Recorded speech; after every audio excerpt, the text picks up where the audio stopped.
आपको क्या डिमांड है? देखिए, आज जो ज्ञापन आपके समक्ष हमने आपको साथ लेते हुए हमने जो कमिश्नर साहब को दिया है, हमने स्पष्ट सी बात उसमें लिखी है। जो माननीय न्यायालय ने कहा है कि इस मस्जिद की जो ऊपरी मंजिलें हैं उसको तोड़नी होगी, जो अवैध है वो उसको तोड़ना होगा। बाकी के आप सभी लोग जानते हैं कि 9 मार्च का समय माननीय कोर्ट ने दिया है, हम उसका इंतजार करेंगे, परंतु जो टूटने वाली चीज़ें हैं उसको तोड़ा जाए। हमने कमिश्नर साहब के समक्ष वो बात रखी है और हमें उम्मीद है कि सरकार अपने और एमसी कमिश्नर साहब अपना कार्य बखूबी से निभाएंगे। यदि हमने साथ में ये भी कहा है कि यदि सरकार और एमसी उसमें नहीं कार्य कर सकती तो हिंदू संघर्ष समिति निःशुल्क कार सेवा करने के लिए तैयार है। उस अवैध ढांचे को हम लोग तोड़ेंगे अगर आप नहीं तोड़ सकते, परंतु आपको कुछ ना कुछ जवाब देना पड़ेगा।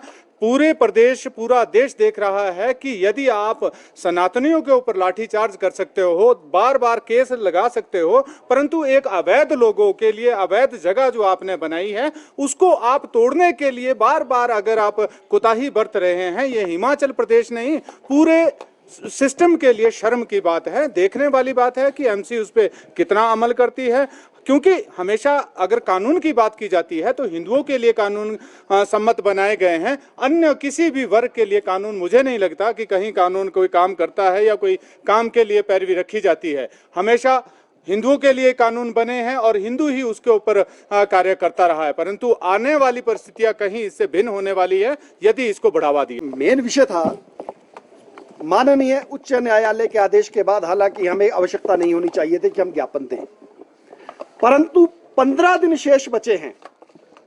वो अवधि समाप्त होने में 29 दिसंबर को वक्फ बोर्ड और मस्जिद कमेटी द्वारा उस मस्जिद को ध्वस्त किए जाने की समय सीमा समाप्त हो रही है और हमें साफ तौर पे लग रहा है कि मस्जिद कमेटी और जो वक्फ बोर्ड है वो इस उच्च न्यायालय के आदेश को फिलहाल तो नजरअंदाज करता हुआ नजर आ रहा है। इसलिए हमने नगर निगम आयुक्त से आज आग्रह किया है कि आप इसमें स्टेटस रिपोर्ट कॉल कीजिए तुरंत और 1-2 दिन में उसको सार्वजनिक किया जाए, और यदि 29 तारीख तक वो लोग इसको ध्वस्त नहीं करते तो नगर निगम शिमला इसको तुरंत ध्वस्त करे और खर्चे की वसूली उनसे करे। यदि उनके पास पैसा नहीं है, नगर निगम के पास लेबर नहीं है, तो हिंदू संघर्ष समिति के जो स्वयंसेवक है, वॉलंटियर है, वो स्वेच्छा से निशुल्क ये काम करने के लिए तैयार है। हमने ज्ञापन के माध्यम से नगर निगम आयुक्त को भी ये बता दिया और नगर निगम आयुक्त ने हमें आश्वस्त किया है कि इस पे उचित समय पे कार्रवाई की जाएगी।